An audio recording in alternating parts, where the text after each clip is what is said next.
નમસ્કાર વિદ્યાર્થી મિત્રો, ધોરણ 6 પાઠ 2 આદિમાનવથી સ્થાયી જીવનની શરૂઆત અથવા તો સ્થાયી જીવનની એની સફર, બરોબર છે, એના વિશે આપણે આજે અભ્યાસ કરશું.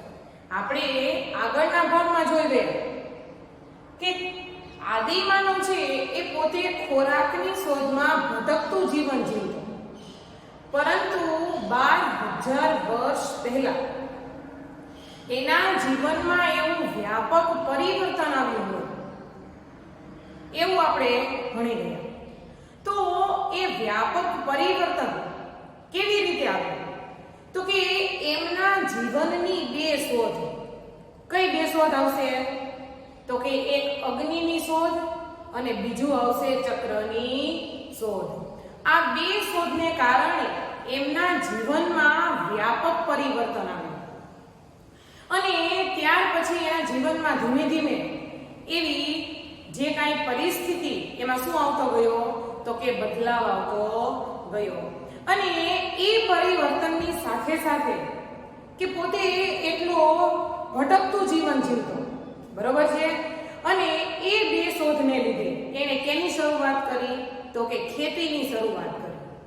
અને ત્યાર પછી એના જીવનની, એટલે કે કયું જીવન?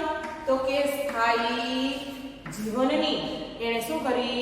શરૂઆત કરી. તો એ સ્થાયી જીવન ને લીધે એનામાં એવા કયા કયા પરિવર્તનો આવ્યા?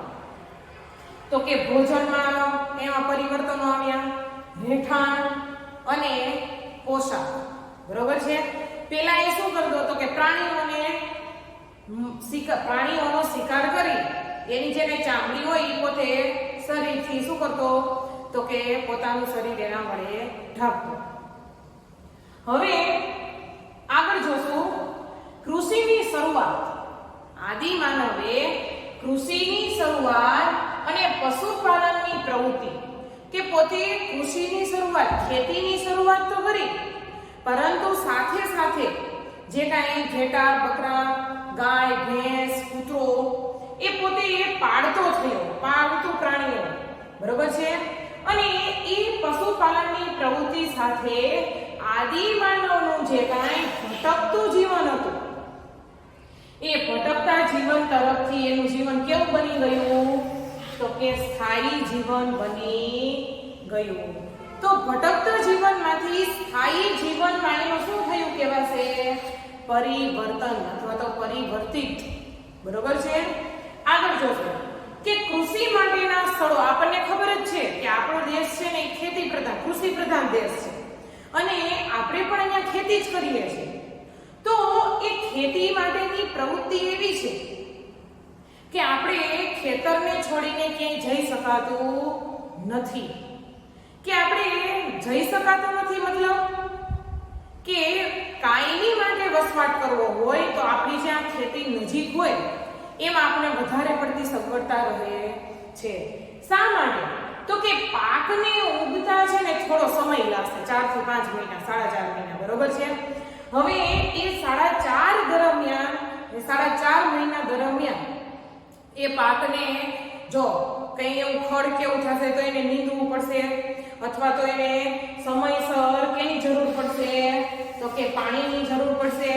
ત્યાર પછી એનામાં કંઈ અમુક દવાઓનો છંટકાવ કરવો પડશે, એની પણ અમુક સમય જરૂર પડશે. અને ત્યાર પછી પાક તૈયાર થશે તો એ પાકને એમાંથી શું કરવું પડશે? તો કે અનાજના દાણા અલગ કરવા માટે એને જે કાંઈ પ્રવૃત્તિ છે, બરોબર, એ કરવી પડશે. તો એટલા માટે આપણે કૃષિના સ્થળો છે કે જ્યાં વાડી છે એને છોડીને ક્યાંય બીજા સ્થળે રહેવા જવાતું નથી. માટે કૃષિના સ્થળો નજીક હશે ત્યાં જ આપણે શું કરશું? તો કે વસવાટ કરશું, રહેઠાણ, રહેવા માટેનું સ્થળ છે એ નક્કી કરશું. હવે આ જે પ્રક્રિયા હતી, કઈ પ્રક્રિયા? કે કૃષિના સ્થળો છોડીને જઈ શકાતું નથી, એટલે કે જ્યાં ખેતીવાડી હશે એ નજીકના સ્થળોએ જ આપણે શું કરશું? તો કે રહેવાનું પસંદ કરશું.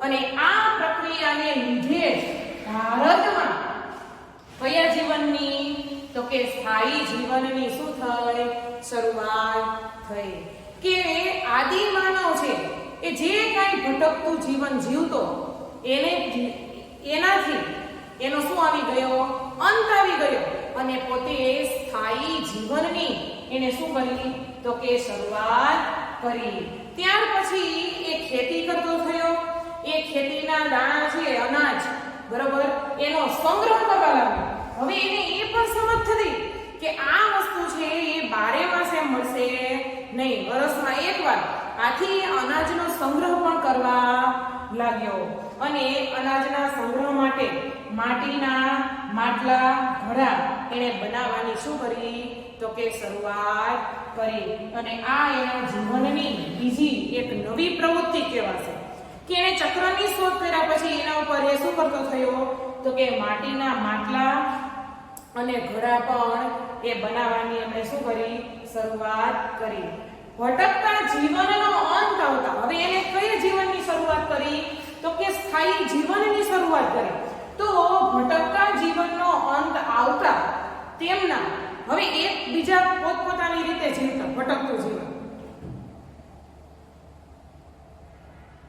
બરોબર છે ભટકતું જીવન જીવતા તો સમૂહમાં કોઈ રહેતું નહીં પરંતુ એક સ્થળે વસવાટ કરવા લાગ્યા કે જેથી કરી દરેક લોકો છે કેમાં રહેવા લાગ્યા સમૂહમાં રહેવા લાગ્યા બરોબર અને એને લીધે તેમના ખોરાક તેમના ભાષા અને તેમના રહેઠાણો એમાં પણ શું આવ્યા વ્યાપક ઘણું બધું એવું શું આવ્યું પરિવર્તન આવ્યું ઘણું બધું એ લોકોમાં શું થયો ફેરફાર થયો એ લોકો ઘઉં જવ અને પશુના માંસ માછલી ફળો આ બધું ખાતા બરોબર છે કે એટલે કે ઘઉં જવ એટલે કે ચોખા બરોબર છે અને પશુઓના માંસ માછલી ફળો આ બધો એનો શું હતો ખોરાક હતો ત્યાર પછી ગારા માટી તો કે એક સ્થળે વસવાટ કરવા લાગ્યા હવે આપણને ખબર છે કે એ જ્યારે ભટકતું જીવન જીવતો બરોબર છે તો વરસાદ અને પ્રાણીઓથી જે હિંસક પ્રાણીઓ હતા એ હિંસક પ્રાણીઓથી બચવા માટે એ શેનો ઉપયોગ કરતો તો કે ગુફાનો ઉપયોગ કરતો કેનો ઉપયોગ કરતો ગુફાનો બરોબર છે તો સ્થાયી જીવનની શરૂઆત કરશે તો પોતે વરસાદ અને રક્ષણ મેળવવા માટે એને કેની જરૂરિયાત પડશે તો કે મકાન બરોબર છે તો એ મકાન છે શેના બનાવતો તો કે ગારા માટી અને ઘાસના મકાનમાં એ રહેવા લાગ્યો બરોબર અને ત્યાર પછી એ પોતે ખેતી કરતા હવે આપને જ ખબર છે કે આપણે અત્યારે જો ખેતી કરીએ છીએ બરોબર તો નીંદવા માટે એટલે કે જે કઈ વધારાનું ખડ છે એને એ ખેતરમાંથી અલગ કરવા માટે આપણે એને શું કરશું નીંદશું તો એના માટે પણ શું જોશે તો કે ઓજારો જોશે ત્યાર પછી છે ખુરપી એટલે કે ખોદકામ માટે છીણી પછી આવશે દાતરડા અને આ તમામ ઓજારો છે એ શેમાંથી બનાવતો તો કે પથ્થરમાંથી બનાવતો હવે એ સમય આપને એમ થાય છે કેવી રીતે બનાવતો છે તો કે એ જે કઈ દાતરડા છે લાકડાના જે કઈ થડ હશે બરોબર એમાંથી અને પથ્થરોના જે છે કઈ અણી કાઢી અને લાકડા જે કઈ ઓલી આપણે વડવાઈ હોય ઓલા શું કહેવાય એને બરોબર છે એનાથી શું કરતો હશે બાંધતો હશે બરોબર એવી રીતે એના શું બનાવતો તો કે હથિયારો છે એ બનાવતો તો આવા પ્રકારના એ સાધનો લાકડામાંથી અને કેમાંથી તો કે પથ્થરોમાંથી એ બનાવતો હશે બરોબર છે હવે આપણે આગળ જોશું કે આપણે અત્યાર સુધી ભણ્યા કે કંદમૂળ ફળો ખાતો એના આ અવશેષો મળીએ એવા ઓજારો મળીએ એવા આ પ્રાણીઓ એ પાડતો પણ એ સમયે એ પ્રાણી પાડતો એવી આપણને આજે કેમ ખબર પડશે તો કે એના અવશેષો છે એ પુરાતત્વ શાસ્ત્રીઓ એટલે કે જે ઇતિહાસકારો છે એને શોધી કાઢ્યા છે તો કયા કયા એવા અવશેષો છે તો કે ઘઉં જવ, ઘેટા બકરા, એટલે ઘેટા બકરા ન મળેલા, પરંતુ એ મૃત્યુ પામ્યા પછીના એના જે કઈ હાડકાઓ હશે એ મળી આવ્યા છે. પથ્થરોના ઓજારો, આ તમામ વસ્તુઓ છે ક્યાંથી મળી આવી છે? તો કે મહેરગઢમાંથી મળી આવી છે. તો આ મહેરગઢ છે હાલ ક્યાં આવેલું છે? તો કે પાકિસ્તાનમાં આવેલું છે. ત્યાર પછી બીજું આવશે ચોખાઓ, પછી પ્રાણીઓના હાડકા, ચોખા અને પ્રાણીઓના હાડકા, આ બે વસ્તુના અવશેષો પણ મળી આવ્યા છે. તો એ ક્યાંથી મળી આવ્યા છે? તો કે કોલડીવા, કોલડીવા, બરોબર. તો એ ક્યાંથી મળી આવ્યા છે? તો કે આ સ્થળ છે એ હાલ ક્યાં આવેલું છે? તો કે ઉત્તર પ્રદેશમાં આવેલું છે. પછી આવશે ચોખા, ઘેટા બકરા, એટલે કે ઘેટા બકરાના એના હાડકા અને પથ્થરોના ઓજારો, આ ત્રણ વસ્તુઓ પણ મળી આવી છે. ક્યાંથી મળી આવી છે? તો કે મહાગઢા, મહાગઢા એ હાલ ક્યાં આવેલું છે? ઉત્તર પ્રદેશ. હવે અહીંયા ચોખા જ મળી આવ્યા છે મહાગઢા. તો એનો મતલબ એમ કે એ સ્થળે આદિમાનવ છે એ ચોખાનો શું કરતો હશે? ખેતી કરતો હશે, બરોબર. હવે આપણે આગળ જવ એમ નામ સાંભળેલું, પણ ચોખામાંથી જે કઈ નકામો દાણો નીકળશે, ઓલો પૂતળાવાળો, બરોબર છે, એને આપણે શું કહીશું? તો કે જવ કહીશું. માનવ વસાહતો એટલે કે મકાનો મળી આવ્યા છે, કાળા માટી ઘાસના, બરોબર છે. અને ગેંડાના હાડકા હાલ ક્યાં મળી આવેલા છે? તો કે લાંધણજ, અને એ લાંધણજ આપણા ક્યાં આવેલું છે? તો કે ગુજરાતમાં આવેલું છે. ઘઉં, મસૂર, કૂતરાના હાડકા એટલે કે કૂતરાના હાડકા અને ખાડાઓના મકાનો, બરોબર, એવા મકાનો મળી આવ્યા છે. તો એ ક્યાં મળી આવ્યા છે? બુર્જ હોમ અને ગુફ ક્રાલ. ક્યાં મળી આવ્યા છે? બુર્જ હોમ અને ગુફ ક્રાલ. તો એ હાલ ક્યાં આવેલું છે? કાશ્મીરમાં, બરોબર. ત્યાર પછી છે ભેંસ, બળદ અને ઓજારો. તો કે ભેંસના હાડકા મળી આવ્યા છે અને બળદ. તો કે એ સમયે આદિમાનવ છે બળદથી ખેતી કરતો હશે એવું આપણે અનુમાન છે લગાવી શકીએ. તો આ ત્રણ અવશેષો ક્યાંથી મળી આવ્યા છે? ચિરાંદમાંથી મળી આવ્યા છે. ક્યાંથી મળી આવ્યા છે? ચિરાંદમાંથી મળી આવ્યા છે. અને એ ચિરાંદ છે એ હાલ ક્યાં આવેલું છે? તો કે બિહારમાં આવેલું છે. સમજ પડી? તો આ જે કઈ અવશેષો જે તે સ્થળેથી મળી આવ્યા છે એના ઉપરથી આપણને એ સમજ પડશે કે આદિમાનવ પોતે એ સ્થળોએ આ પ્રકારની ખેતી કરતો હશે, બરાબર. આમ પુરાતત્વ શાસ્ત્રીઓએ શોધેલા સ્થળો કઈ આવશે? તો કે બુર્જ હોમ, ગુફ ક્રાલ, મુરંગી, મહેરગઢ, લાંધણજ, ભીમબેટકા, એના પણ અવશેષો મળી આવ્યા છે. વિંધ્યાચલ પર્વત બાજુ ભીમબેટકા મધ્યપ્રદેશમાં આવેલી છે, બરોબર. એ જે કઈ ગુફા મળી આવી છે અને એ ગુફામાં આપણને 500 જેટલા ચિત્રો મળી આવ્યા છે. તો એ સમયે એ ગુફા દ્વારા આપણને એટલી સમજ હતી કે વસાહત અને પ્રાણીઓથી રક્ષણ મેળવવા માટે એ ગુફા પ્રાકૃતિક ગુફામાં રહેતો હશે, બરાબર. તો એ ભીમબેટકામાંથી એ ગુફામાંથી પણ માનવ વસાહતો એટલે કે માનવના રહેઠાણો એ આપણને મળી આવ્યા છે. પશુપાલનની માહિતી, પશુપાલન એટલે કે એ સમયે પણ એ પશુઓ પાળતો હશે. મહેરગઢમાં પણ, મહેરગઢ એટલે કે હાલ પાકિસ્તાનમાં પણ તેમના ઘર અને ખેતીની માહિતી છે એ આપણને મળી આવે છે કે એ સમયે એ સ્થળે પણ એ ખેતી કરતો હશે. ઓજારો, તો કે એ થોડા ઓજારો પણ મળી આવ્યા છે અને એના ઉપરથી આપણને ખબર પડે કે આદિમાનવ છે એ પોતે ખેતીવાડીમાં આ ઓજારોનો ઉપયોગ કરતો હશે. ઓજારો છે એ કેમાં ઉપયોગ કરતો હશે? કૃષિ કાર્યમાં, કે જે કાંઈ ઓજારો દાંતરડા, ખુરપી જે કાંઈ મળી આવ્યા, બરોબર છે, એના ઉપરથી ખબર પડશે કે એ પોતે ઓજારો છે એનો ઉપયોગ ક્યાં કરતો હશે? તો કે કૃષિ કાર્યમાં કરતો હશે.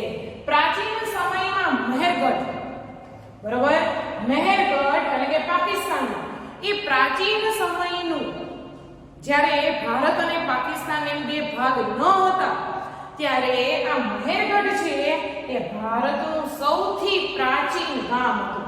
કયું? તો કે મહેરગઢ. બરાબર. એ ત્યાં પણ એવા અવશેષો મળી આવ્યા છે.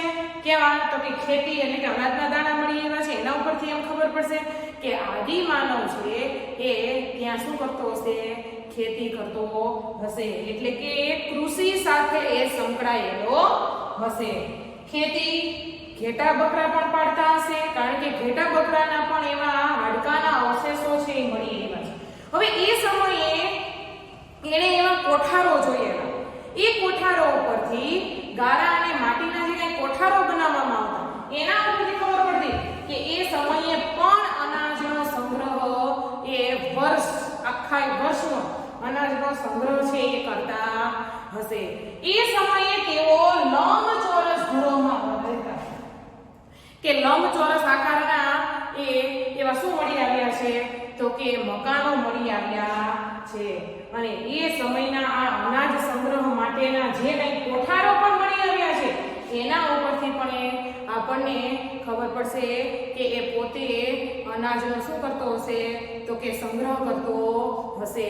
અને ખેતી અને અનાજના જે કંઈ આ અવશેષો મળી આવ્યા, એના ઉપરથી ખબર પડશે કે એ સમયે આદિ માનવ છે એ ખોરાક પકવીને જમતો હશે, એટલે કે શાકાહારી. બરોબર છે.